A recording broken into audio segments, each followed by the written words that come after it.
जय हिंद साथियों, स्वागत है आप सभी का ज्ञान कृषि फाउंडेशन के इस ऑफिशियल यूट्यूब चैनल पर। जैसा कि दोस्तों, कल जो सीरीज चल रही थी उत्तर प्रदेश लोक सेवा आयोग के द्वारा जो 2013 में पेपर हुआ था, उनमें से हमने 150 क्वेश्चन उसमें टोटल थे और उसमें हमने 75 क्वेश्चन को डिस्कस कर लिए थे। आज उसके जितने बाकी क्वेश्चन बचे थे उनको डिस्कस करने वाले हैं। तो उस क्वेश्चन में एक क्वेश्चन में डाउट था, जो 51 क्वेश्चन था, जिसमें था कि गन्ने में रैटून स्टंटिंग किसके द्वारा होता है। हालांकि उस बुक में लिखा था वायरल डिजीज़, जबकि वो बैक्टीरियल डिजीज़ होती है, तो उसको सही कर लीजिएगा। और प्रथम पंचवर्षीय योजना का जो मॉडल था वो हेरोल्ड डोमर के मॉडल पर आधारित था। द्वितीय पंचवर्षीय योजना जो थी वो डॉक्टर PC महालनोबिस के मॉडल पर आधारित थी। तो ये आप उसमें करेक्शन थोड़ा था जो कि आपको देख लीजिएगा। तो आज के क्वेश्चन 76 है, जिसका नाम एक क्वेश्चन है कि गुणसूत्र संरचना निम्न में से किसके द्वारा बदल जाती है। मतलब क्रोमोसोम का जो स्ट्रक्चर होता है वो किसके द्वारा चेंज हो जाता है। तो विस्थापन है पहला ऑप्शन, B ऑप्शन है न्यूनता, C ऑप्शन है द्विगुणन और D ऑप्शन है उपरोक्त सभी। तो जो विस्थापन को बोलते हैं ट्रांसलोकेशन, न्यूनता को बोलते हैं डिलीशन और द्विगुणन को बोलते हैं डुप्लीकेशन। तो डिलीशन, डुप्लीकेशन तथा ट्रांसलोकेशन, इन तीनों की वजह से क्रोमोसोम का स्ट्रक्चर चेंज हो जाता है। तो यहाँ पे इसका राइट आंसर D ऑप्शन सही होगा।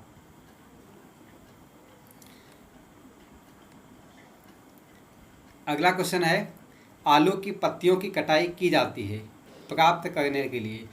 आलू की पत्तियों की जो कटाई होती है वो किसको प्राप्त करने के लिए करते हैं। तो फर्स्ट ऑप्शन है गुणवत्तायुक्त बीज और B ऑप्शन है अधिक उपज, C ऑप्शन है बड़े कंद, यहाँ केंद्र नहीं बल्कि कंद होगा, और D ऑप्शन जो है उपरोक्त में से कोई नहीं। तो आलू की पत्तियों की कटाई इसलिए करते हैं ताकि उसकी जो गुणवत्ता है, क्वालिटी ऑफ सीड, तो सीड की क्वालिटी को इम्प्रूव करने के लिए आलू की पत्तियों की कटाई करते हैं। और आलू की पत्तियों की कटाई के बाद यानी कि 10 से 15 दिन बाद आलू की खुदाई करते हैं। अगला क्वेश्चन है कि संकर ओज का अधिकतम दोहन किसके रूप में होता है। तो संश्लिष्ट मतलब सिंथेटिक, और मिश्र किस्में मतलब मिक्स्ड जो वैरायटी हैं, और संकर किस्में हाइब्रिड बहुरेखीय। तो इसका राइट आंसर C ऑप्शन सही होगा, मतलब हाइब्रिड किस्में। हाइब्रिड किस्में संकर ओज का अधिकतम दोहन हाइब्रिड किस्मों के रूप में होता है। और संकर ओज जो है, जिसको GH सल ने हेटेरोसिस शब्द दिया था 1914 ईस्वी में, ये भी आप याद रखिएगा। अगला क्वेश्चन है, एक उन्नत प्रजाति का प्रारंभिक बीज कहलाता है। उन्नत प्रजाति का प्रारंभिक बीज जो होता है वो न्यूक्लियर सीड कहलाता है। तो न्यूक्लियर सीड, उसके बाद आता है प्रजनक सीड, प्रजनक को बोलते हैं ब्रीडर, और ब्रीडर के बाद होता है फाउंडेशन, फाउंडेशन के बाद होता है सर्टिफाइड। तो इसका राइट आंसर B ऑप्शन सही होगा, न्यूक्लियर सीड।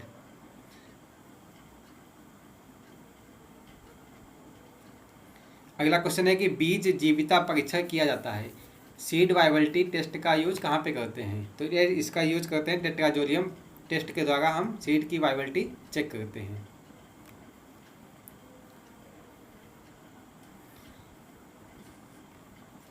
अगला क्वेश्चन है, संकर धान में नरबंध लाइन मतलब मेल स्टेरिलिटी की शुद्धता को बनाए रखने हेतु उचित अलगाव मतलब जो डिस्टेंस है वो दूरी अपनाई जाती है। तो कितने मीटर होती है वो संकर धान में 500 मीटर होती है। मेल स्टेरिलिटी को बनाए रखने की जो मेल नर जो लाइन है, नरबंध लाइन, उसकी शुद्धता को बनाए रखने के लिए 500 मीटर की आवश्यकता होती है। यहाँ पे कुछ दी हुई हैं फसलें, और उनकी जो आपका जो आधारी बीज एंड प्रमाणित बीज जो होता है, फाउंडेशन एंड सर्टिफाइड बीज के जो डिस्टेंस होता है वो दी हुई है। जैसे कि धान, गेहूँ, जौ, जई, इनमें 3 मीटर फाउंडेशन तथा 3 ही मीटर सर्टिफाइड सीड में डिस्टेंस रखते हैं। और संकर धान में 200 मीटर तथा जो आपका प्रमाणित फाउंडेशन सीड है सर्टिफाइड के लिए 100 मीटर और फाउंडेशन के लिए 200 मीटर। मक्का के लिए 400 और सर्टिफाइड के लिए 100 metre. Pigeon P 200 metre foundation के लिए, 100 मीटर सर्टिफाइड के लिए। प्याज बीज उत्पादन के लिए 1000 मीटर रखते हैं फाउंडेशन के लिए और 400 मीटर रखते हैं डिस्टेंस सर्टिफाइड में। सलजम और मूली के लिए 1600 मीटर फाउंडेशन सीड के लिए, और 1000 मीटर एक डिस्टेंस रखते हैं सर्टिफाइड सीड उत्पादन के लिए। अगला क्वेश्चन है कि खेती की SRI विधि किस फसल से संबंधित है। SRI का फुल फॉर्म होता है सिस्टम ऑफ राइस इंटेंसिफिकेशन, जो कि किसके लिए उपयुक्त होता है, धान के लिए। इसका सी ऑप्शन सही होगा। और गेहूं में क्या यूज करते हैं, WRI wheat SWI system of wheat intensification.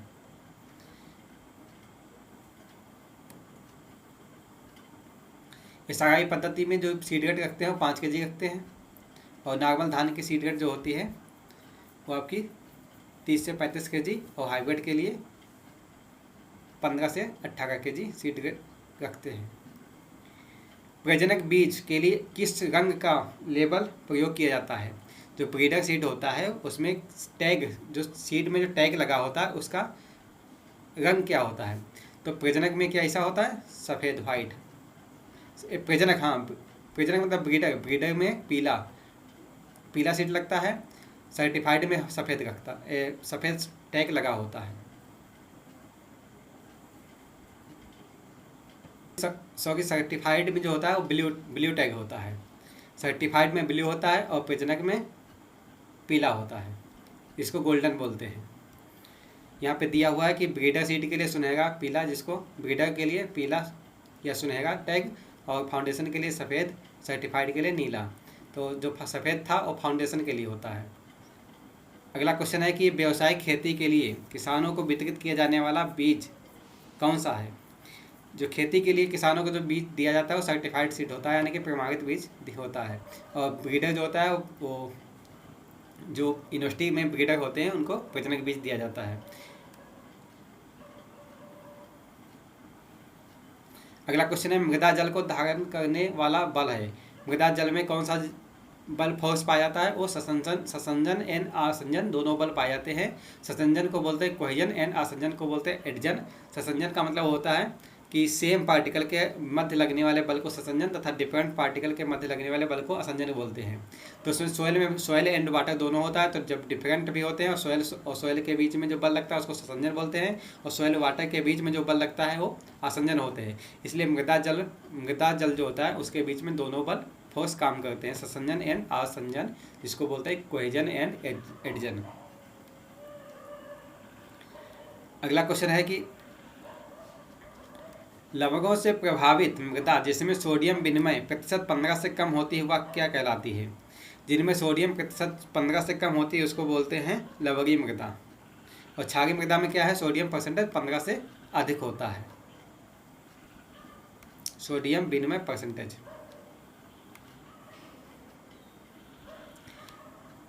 अगला क्वेश्चन है कि जिप्सम का रासायनिक सूत्र क्या होता है। जिप्सम का रासायनिक सूत्र होता है CaSO4 × 2H2O। CaSO4 × 2H2O, इसका ऑप्शन डी ऑप्शन सही कह सकते हैं। यहाँ पे माइनस नहीं इनको, बल्कि यहाँ पे इंटू होगा, इंटू 2H2O, डी ऑप्शन सही होगा। यूरिया में नाइट्रोजन जो होती है वो एमाइड के रूप में पाई जाती है, और यूरिया जो पौधे यूरिया को नाइट्रेट तथा अमोनिकल दोनों ग्रुप में लेते हैं। यूरिया का फार्मूला होता है CONH2CO या CONH2NH2 का होल ट्वाइस। मार्ग मिट्टियाँ किस क्षेत्र में पाई जाती हैं। तो मार्ग मिट्टियाँ जो होती हैं बुंदेलखंड में क्षेत्र में पाई जाती हैं। पगवा गाकर ये सब जितनी मिट्टियाँ हैं बुंदेलखंड क्षेत्र में पाई जाती हैं।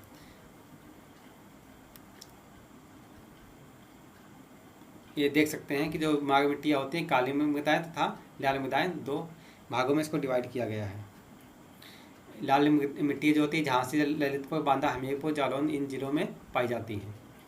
सामान्य मृदा का CN अनुपात होता है। CN मतलब कार्बन नाइट्रोजन जो रेशियो होता है सामान्य मृदा का कितना होता है, कार्बन 10 होगा, नाइट्रोजन 1%, यानी कि 10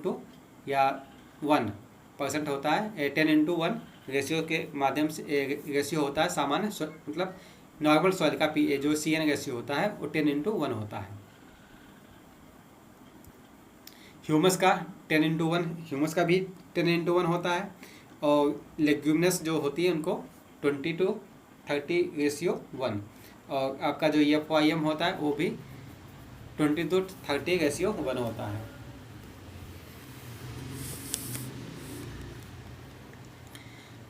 क्षार भूमि में पाए जाने वाला जो क्षारीय भूमि होती है उसका पीएच कितना होता है? क्षारीय भूमि का पीएच जो होता है वो 8 से अधिक होता है, यानी कि 9.99 पीएच। अम्लीय मृदाओं का पीएच कितना होता है? 7 से कम। क्षारीय मृदाओं का 8.5 से ज़्यादा या 8 से 7 से अधिक, और लवणीय के 8.5 से कम होता है, उसको लवणीय मृदा बोलते हैं।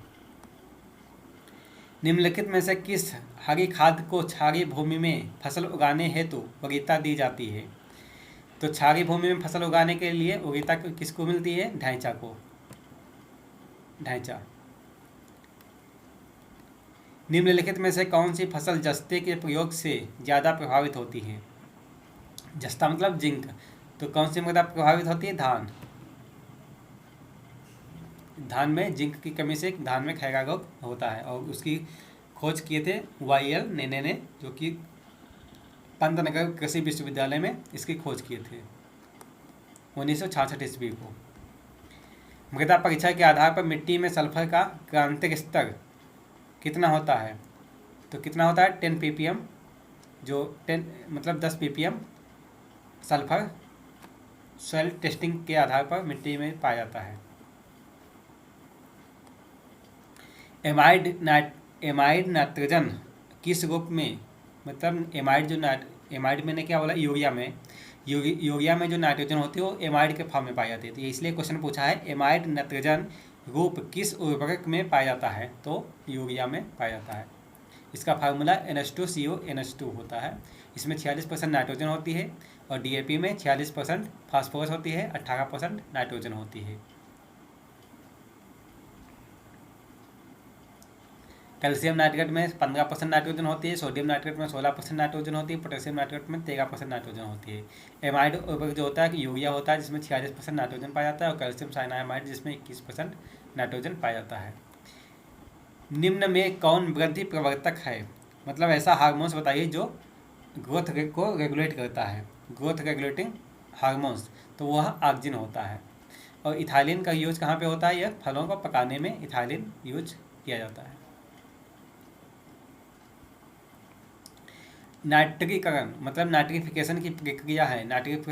नाइट्रिफिकेशन प्रोसेस है किसके लिए? ये ऑक्सीकरण यानी कि ऑक्सीडेशन की प्रोसेस। नाइट्रिफिकेशन जो होती है वो ऑक्सीडेशन की प्रोसेस होती है। अगला क्वेश्चन है कि ऊसर मृदा सतह पर जल ठहराव का कारण है। तो उसको क्या निक्षेपक, जो विक्षेपक होता है वह ऊसर मृदा में जल ठहराव का मुख्य कारण होता है, जिसको डिफ्लुकुलेशन बोलते हैं। डिफ्लुकुलेशन किसके द्वारा होता है? सोडियम के द्वारा होता है।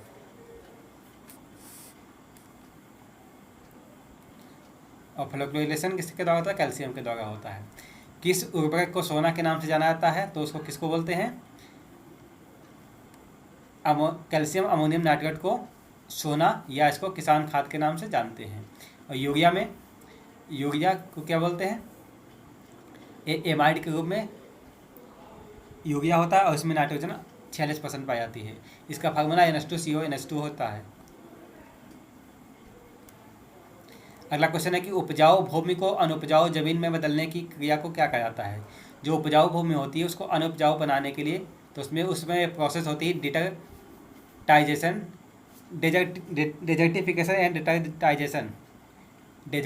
एंड डेजर्टिफिकेशन के द्वारा जो उपजाऊ भूमि होती है वो अनुपजाऊ बन जाती है। तो इसका राइट आंसर C ऑप्शन सही होगा। अगला क्वेश्चन है जैविक नाइट्रोजन स्थिरीकरण में सहायता करने वाला तत्व है।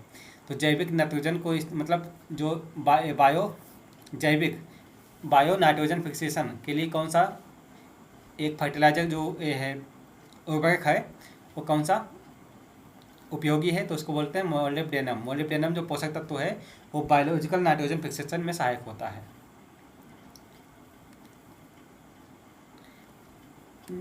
नाइट्रोजिनेज एंजाइम संबंधित है। नाइट्रोजिनेज एंजाइम किसके लिए संबंधित है? तो नाइट्रोजिनेज एंजाइम जो होता है वो नाइट्रोजन स्थिरीकरण मतलब नाइट्रोजन फिक्सेशन के लिए से संबंधित है। नाइट्रोजन फिक्सेशन में भाग लेता है नाइट्रोजनेज एंजाइम। तो इसका राइट आंसर सी ऑप्शन सही हो जाएगा। अगला क्वेश्चन है, निम्नलिखित में से कौन सा सूक्ष्म जीवाणु जल प्लावित मृदाओं में अच्छी वृद्धि करता है? जल प्लावित मृदाओं में कौन सा सूक्ष्म जीवाणु अच्छी तरह से वृद्धि करता है? तो वो होता है क्लोस्ट्रिडियम। क्लोस्ट्रिडियम जो होता है वो कहाँ पे वृद्धि करता है? जल प्लावित मृदाओं के लिए। और राइजोबियम जो होता है वो दलहनी जगहों की गांठों में पाया जाता है। दलहनी फसलें जो होती हैं उनकी रूट नोडल जो आपका बैक्टीरिया है उसको राइजोबियम बोलते हैं। उत्तर प्रदेश में कृषि विश्वविद्यालयों की संख्या है। उत्तर प्रदेश में कृषि विश्वविद्यालयों की संख्या प्रेजेंट टाइम में 6 है।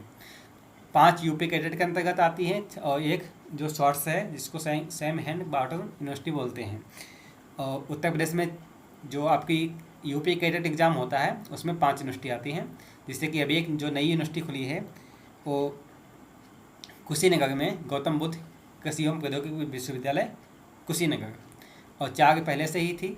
एक CSA कानपुर और NDUAT जो कि कुमारगंज फैजाबाद में है, और एक बांदा कृषि एवं प्रौद्योगिकी विश्वविद्यालय जो बांदा में है, और सरदार वल्लभ भाई पटेल मेरठ में है। तो टोटल 6 यूनिवर्सिटी हैं जो उत्तर प्रदेश कृषि विश्वविद्यालय हैं, एग्रीकल्चर स्टेट यूनिवर्सिटी के अंतर्गत आते हैं। जो पहले इसका नाम था बांदा का मान्यवर श्री काशीराम कृषि एवं प्रौद्योगिकी विश्वविद्यालय, लेकिन उसका नाम अब प्रेजेंट टाइम में बांदा कृषि एवं प्रौद्योगिकी विश्वविद्यालय है। अगला क्वेश्चन है कि गेहूं में बौनेपन के लिए जीन है। गेहूं में कौन सा जीन बौनेपन के लिए उपयोगी होता है? उसको बोलते हैं नोगिन 10। नोगिन 10 जो जीन होता है वो गेहूं के लिए बौनेपन, जबकि नोगिन 10 एक वैरायटी है। और DGO जीन जो होता है ये राइस के लिए होता है।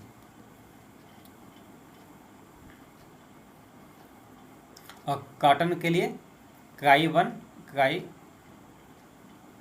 वन जो जीन होता है वो कॉटन के लिए होता है। सूक्ष्म जीव जो 5 डिग्री सेंटीग्रेड से कम ताप पर वृद्धि करते हैं उसको क्या बोलते हैं? जो 5 डिग्री सेंटीग्रेड से कम ताप पर वृद्धि करते हैं उसको क्या बोलते हैं? थर्मोफिल्स एंड मेजोफिल्स, साइक्रोफिल्स, इनमें से कोई नहीं। तो इसका राइट आंसर जो होगा वो इनमें से कोई नहीं होगा, क्योंकि जो साइक्रोफिल्स जो होता है इसका टेम्परेचर 5 से 20 डिग्री सेंटीग्रेड होता है, और मेजोफिल्स का जो होता है टेम्परेचर वो 20 से 50 डिग्री सेंटीग्रेड होता है मेजोफिल का, और क्रायोफिल का होता है टेम्परेचर 5 से कम। तो यहाँ पे ऑप्शन क्रायोफिल नहीं है, इसलिए आप इसका राइट आंसर इनमें से कोई नहीं है, जबकि इस बुक में आंसर दिया है सी ऑप्शन साइक्रोफिल। साइक्रोफिल इसका नहीं होगा, क्योंकि साइक्रोफिल जो होता है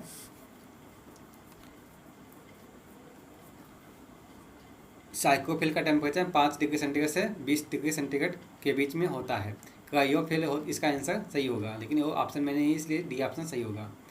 और थर्मोफिल का टेम्परेचर 50 से 70 या 50 से ऊपर जो होता है टेम्परेचर थर्मोफिल्स का होता है।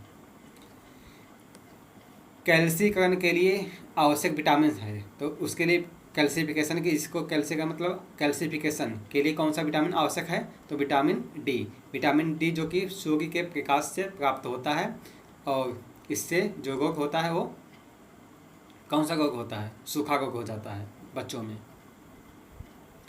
ग्लाइकोलाइसिस का संबंध है। ग्लाइकोलाइसिस का संबंध कहाँ किस में है? केवल श्वसन से होता है।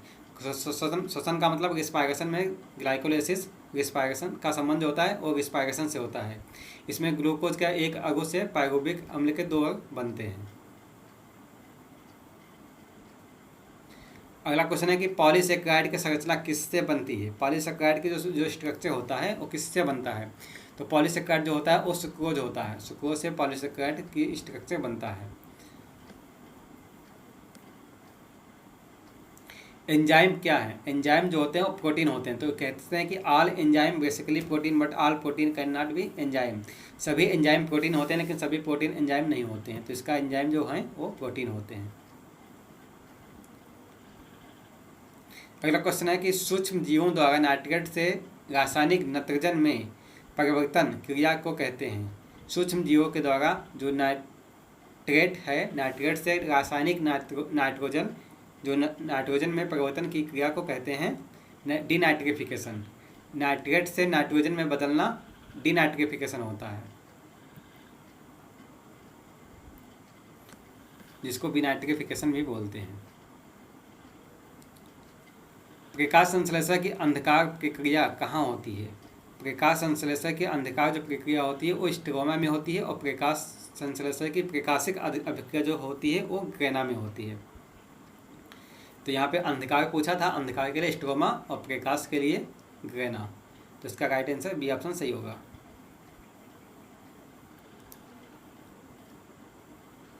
अगला क्वेश्चन, क्लोरोफिल ए द्वारा तरंगदैर्घ्य का प्रकाश सबसे अधिक अवशोषित होता है, तो सबसे अधिक कहाँ पे अवशोषित होता है? इसका जो 600 नैनोमीटर पे प्रकाश संश्लेषण ए द्वारा तरंगदैर्घ्य सबसे अधिक अवशोषित की जाती है।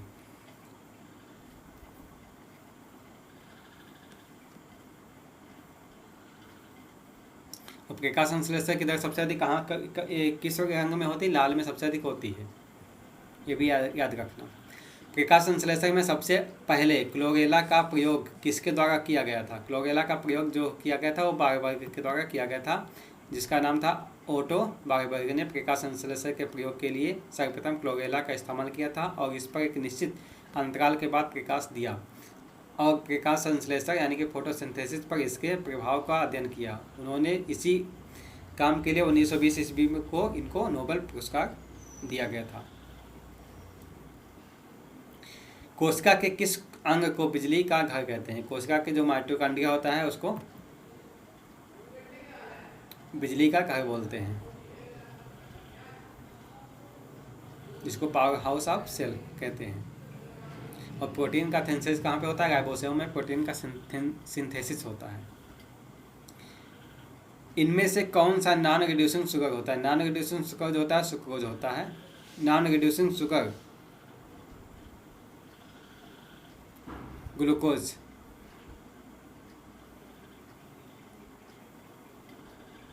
यहाँ पे दिया हुआ है। ग्लूकोज जो होता है वो रिड्यूसिंग शुगर होता है। ग्लूकोज, गैलेक्टोज, फ्रक्टोज, मैनोज ये सब रिड्यूसिंग शुगर है। नॉन रिड्यूसिंग शुगर जो होता है वो सुक्रोज होता है। तो सुक्रोज है, रेफिनोज है, ट्रेलोज है, ये सभी नॉन रिड्यूसिंग शुगर हैं। तो यहाँ पे इसमें नॉन रिड्यूसिंग शुगर ही पूछा था, जिसका राइट आंसर बी ऑप्शन सही होगा। साइटोक्रोम का क्या कार्य होता है? साइटोक्रोम का कार्य जो होता है इलेक्ट्रॉन का स्थानांतरण, मतलब ट्रांसमिशन ऑफ इलेक्ट्रॉन।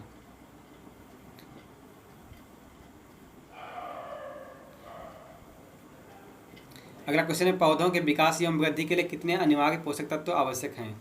पौधों की वृद्धि एवं विकास के लिए 17 पोषक तत्व की आवश्यकता होती है, और इसका क्राइटेरिया सबसे पहले अर्नोन एन स्टाउट नामक वैज्ञानिक ने दिया था। कब दिया था? 1939 ईस्वी को दिया था। और स्टाउट नामक जो अर्नोन जो वैज्ञानिक थे, अर्नोन एन स्टाउट, इन्होंने जब क्राइटेरिया दिया था उस टाइम 16 पोषक तत्व पौधों की वृद्धि एवं विकास के लिए आवश्यक थे। लेकिन निकिल पोषक तत्व की खोज जो 1987 ईस्वी में की गई थी, और 2010 में इसको आवश्यक पोषक तत्व के रूप में कंसिडर कर दिया गया है। तो इस प्लांट न्यूट्रिएंट की हमारी प्लेलिस्ट बनी हुई है, वहाँ पे कोई भी आप उसको देख लीजिए वीडियो, वहाँ से कोई भी क्वेश्चन बाहर नहीं जाएगा। और जो sodium, vanadium, cobalt and silica जो है ये अनिवार्य नहीं है, फंक्शनल पोषक तत्व हैं। इसका क्राइटेरिया सबसे पहले दिए थे एफ निकोलस ने। तो पोषक तत्व की प्लेलिस्ट आप जो देखिएगा एक बार, और आप उसमें देखिएगा, उसमें एक भी क्वेश्चन उससे बाहर नहीं जाएगा। अगला क्वेश्चन है कि किस पोषक तत्व की कमी से पौधों में कवक रोग से प्रति संवेदनशीलता बढ़ जाती है? तो सिलिकॉन एंड निकल जो है उसमें उसके प्रयोग से कवक जनित बीमारी अधिक लग जाती है किसी भी फसल में। एकीकृत खरपतवार प्रबंधन के अंतर्गत आते हैं, तो इसमें कौन से आते हैं? भू परिष्कार की क्रियाएं, तृणनाशियों का प्रयोग, घनी बुआई, उपयुक्त सभी। तो इसका राइट आंसर उपयुक्त सभी होगा। एकीकृत खरपतवार प्रबंधन का मतलब होता है इंटीग्रेटेड वीड मैनेजमेंट। तो इसके अंतर्गत जो आपका टिलेज होती है और आपकी खरपतवार नाशियों का यूज करते हैं, और जो बुआई होती है वो सघन बुआई करते हैं। तो इसका राइट आंसर सभी हो जाएगा।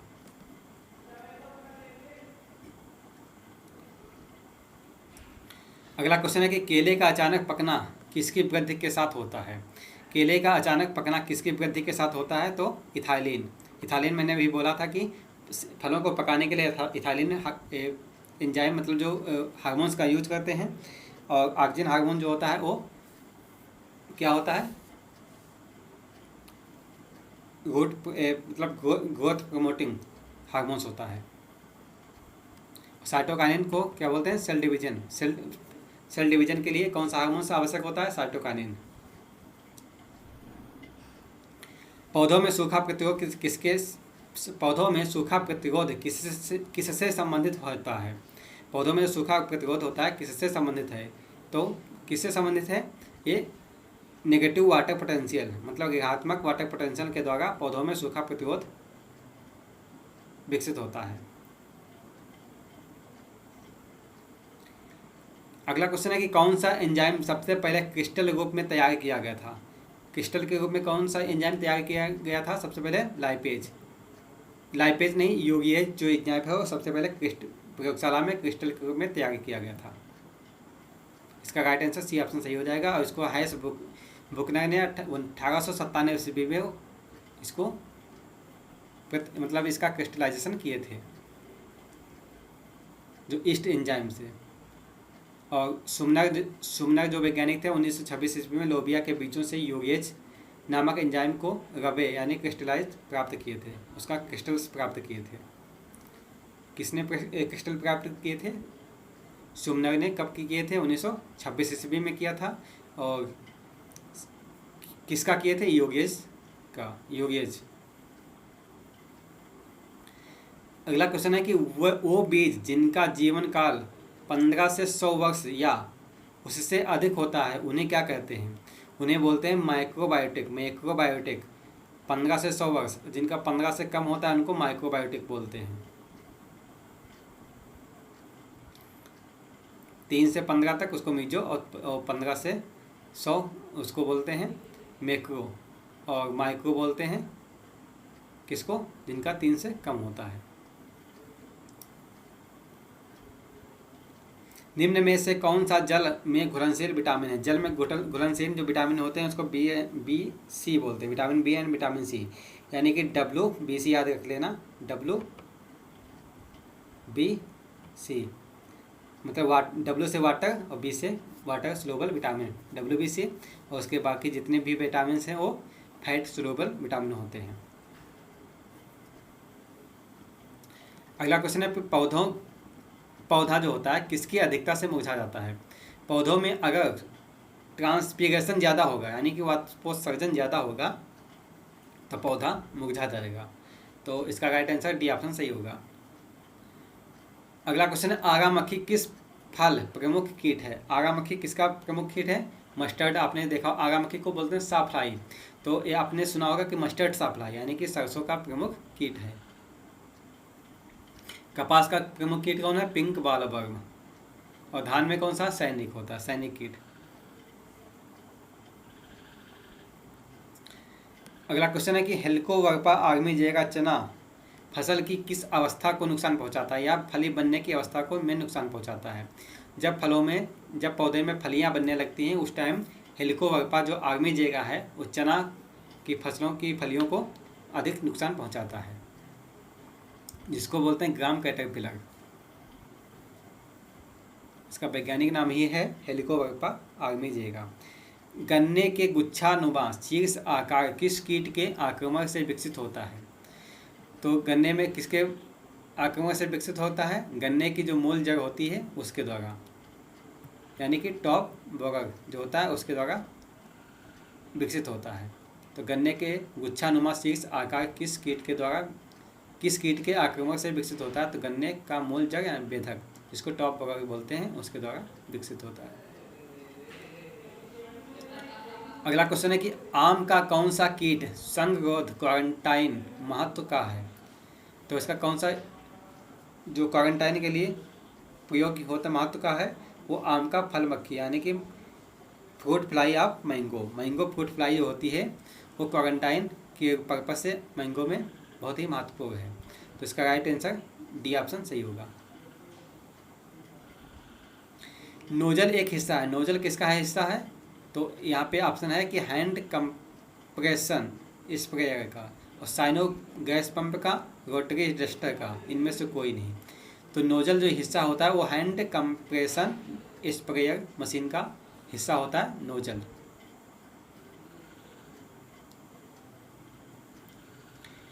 अगला क्वेश्चन है कीट नियंत्रण के आधुनिक प्रयास हैं।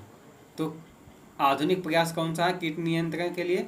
तो अभी मैंने आपको बताया था IPM यानी कि एकीकृत कीट प्रबंधन, इंटीग्रेटेड पेस्ट मैनेजमेंट जो है आधुनिक प्रयास है कीट को कंट्रोल करने के लिए।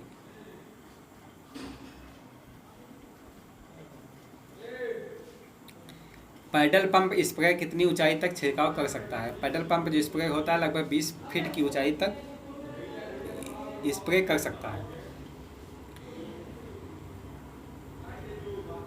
अगला क्वेश्चन है फसल चक्र की सलाह दी जाती है। फसल चक्र की सलाह किसके लिए दी जाती है?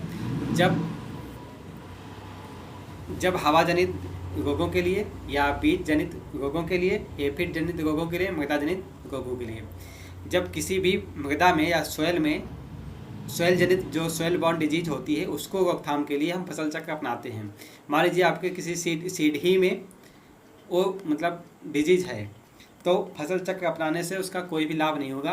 लेकिन अगर मृदा में जनित बीज है मतलब जो रोग है, तो अगर उसमें फसल चक्र अपनाते हैं तो उसकी रोग को कंट्रोल किया जा सकता है। तो इसका राइट आंसर डी ऑप्शन सही होगा। अगला क्वेश्चन है सर्वप्रथम किस अंतः प्रभावी कवकनाशी का प्रयोग किया गया था? अंतः प्रभावी कीटनाशी का प्रयोग सबसे पहले कौन सा किया गया था? जिसका नाम था बीटावैक्स। बीटावैक्स को क्या बोलते हैं? कार्बोक्सिन जो एक फंगिसाइड है उसी का ट्रेड नेम बीटावैक्स है,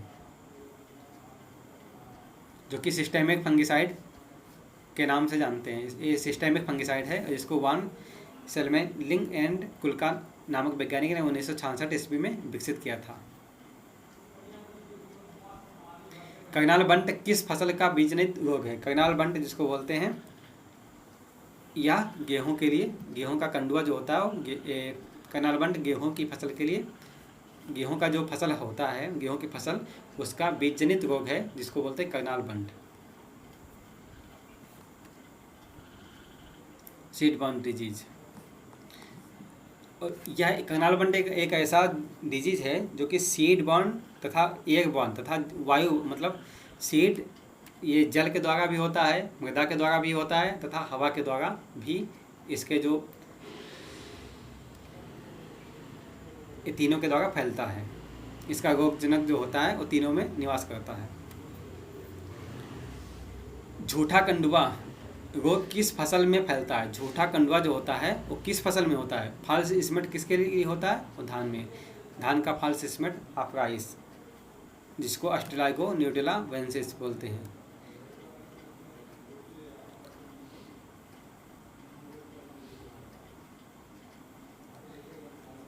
अगला क्वेश्चन है निम्न में से कौन सा भिंडी में पीला सिरा रोग के संचरण में महत्वपूर्ण भूमिका निभाता है? तो भिंडी में कौन सा जो इसको बोलते हैं एलोमोजेक वायरस, यह किस में होता है? व्हाइट फ्लाई के द्वारा फैलता है।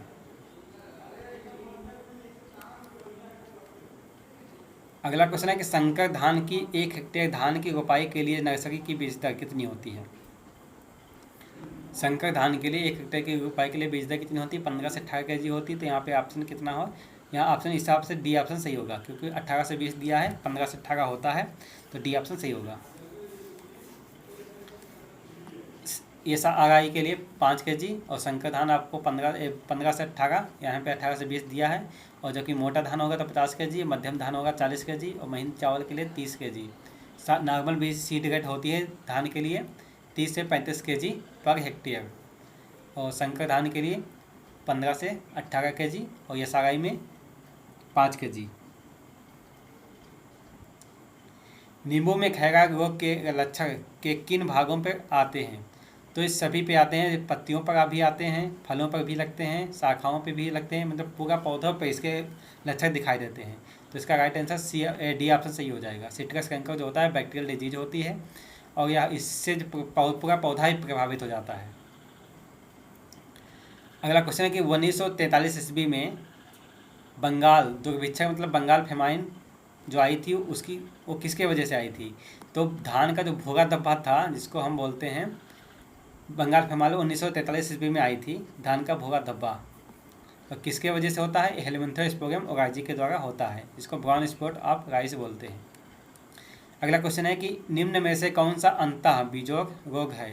अंतः बीजोग रोग कौन सा है, तो जिसे कि इसमें ऑप्शन दिया है जौ का कांड, जौ का आवृत कांड हुआ और गेहूं का अनावृत कांड। तो गेहूं का जो अनावृत कांड हुआ होता है तो उसको बोलते हैं अंतः बीजोग रोग, जिसको लूज स्मेटाफोइड के नाम से जानते हैं। और एस्टिलागो न्यूडुला टेट्साई के द्वारा ये फैलता है। इसका रोग काककी है। इसकी रोकथाम के लिए हम क्या करते हैं कि गेहूं का सीड होता है उसको गर्म पानी से धूप में उपचारित करते हैं। और इसको सबसे पहले दिए थे लूथरा एंड सुतार ने 1934 ईस्वी में दिया था। और निम्न में से कौन धान के खैरा रोग के नियंत्रण के लिए खोज किए थे।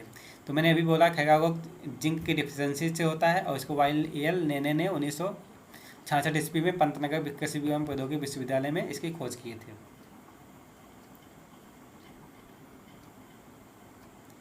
अगला क्वेश्चन है कि भारतीय पशु चिकित्सा अनुसंधान संस्थान कहाँ पर स्थित है। भारतीय पशु चिकित्सा अनुसंधान संस्थान जो होते हैं वो बरेली में स्थित है, जिसको इंडियन वेटरनरी रिसर्च इंस्टीट्यूट के नाम से जानते हैं। भेड़ अनुसंधान जो है अंबिकानगर राजस्थान में है और बकरी अनुसंधान मखदूम उत्तर प्रदेश यानी कि मेरठ के में है, मथुरा में है। और केंद्रीय पक्षी अनुसंधान जो है वो इज्जतनगर बरेली में है, central avian research institute Bareilly. और पशु चिकित्सा वो भी इज्जतनगर बरेली में है। भैंस अनुसंधान संस्थान जो है हिसार में है, सेंट्रल भैंस अनुसंधान संस्थान। निम्न में से कौन भूक्षरण को प्रभावित नहीं करता है। तो जलवायु प्रभावित करती है, वेजिटेशन भी प्रभावित करती है, टोपोग्राफी भी प्रभावित करती है, लेकिन सूर्य मतलब सन उसको प्रभावित नहीं करता है। मतलब सूर्य की वजह से सॉइल इरोजन नहीं होता है।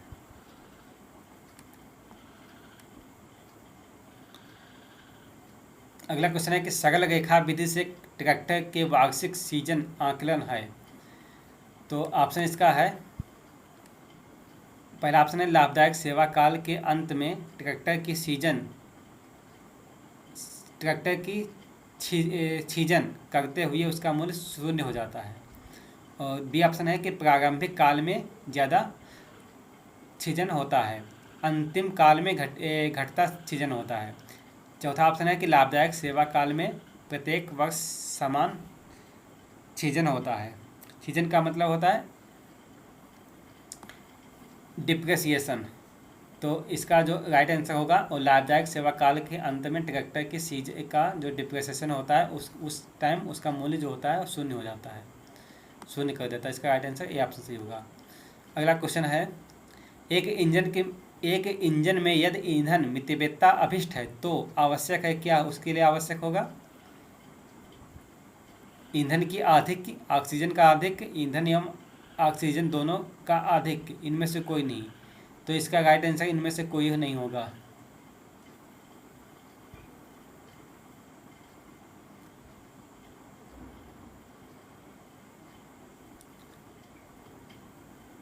एक इंजन में यदि ईंधन मितव्ययता अधिक है तो आवश्यक है ऑक्सीजन का अधिक।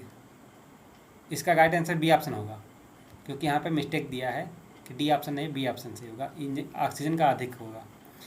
अगला क्वेश्चन है कि सिंचाई की स्प्रिंकलर विधि सर्वोत्तम होती है। सिंचाई की स्प्रिंकलर जो विधि होती है वो ऊंची नीची भूमियों के लिए उपयुक्त होती है, जिसको बोलते हैं अंडुलेटेड एरिया। और इसमें 20 से 25% जल की बचत होती है। हल के आकार की इकाई होती है उसको सेंटीमीटर में ना, हल का जो आकार जो होता है साइज उसको सेंटीमीटर होता है। धान भंडारण के लिए आवश्यक उपयुक्त नमी प्रतिशत कितना होता है। धान जो होता है, धान फसल जो होता है, धान भंडारण के लिए सबसे उपयुक्त नमी प्रतिशत कितना होता है। तो जैसे इसमें याद रखिए जो तिलहनी फसलें होती हैं उसमें 6 से 7%, 6 से 8% या कभी 7 से 8% दिया होता है, और 8 से 10% होता है दलहनी फसलें के लिए, और 10 से 12% होता है सीगल्स के लिए। तो ये लेकिन धान के केस में उल्टा है, धान के लिए जो नमी होती है वो 8% होती है, तिलहनी फसलों के लिए 8 से कम, दलहनी फसलों के लिए 8 से 9, और जो आपकी सीगल्स होती हैं 10 से 12 या 10% होता है। अगला क्वेश्चन है, इस वीडियो का लास्ट क्वेश्चन है कि निम्न में से कौन सा कार्य कंबाइन का नहीं है। कंबाइन की देखो कटाई तो करती ही है, मगाई भी कर देती है, और सेपरेटिंग मतलब भूसा और दाना को अलग भी करती है, लेकिन सुखाती नहीं है। तो इसका राइट आंसर डी ऑप्शन सही हो जाएगा। तो आशा करता हूँ ये वीडियो आपको अच्छा लगा होगा, और कल का जो वीडियो होगा उसमें हम जो उत्तर प्रदेश लोक सेवा आयोग है उसमें जो प्रीवियस क्वेश्चन है 2010, जिसमें उसकी लैंग्वेज होगी इंग्लिश हिंदी दोनों लैंग्वेज में हम लेके आएंगे। तो उस वीडियो को जरूर देखिएगा। इसमें कोई डाउट हो तो प्लीज़ कमेंट करिएगा, और इस वीडियो को अधिक से अधिक लोगों तक पहुंचा दीजिए, और वीडियो पसंद हो तो इसको लाइक कर दीजिए। तो मिलते हैं नेक्स्ट वीडियो में, तब तक के लिए जय हिंद।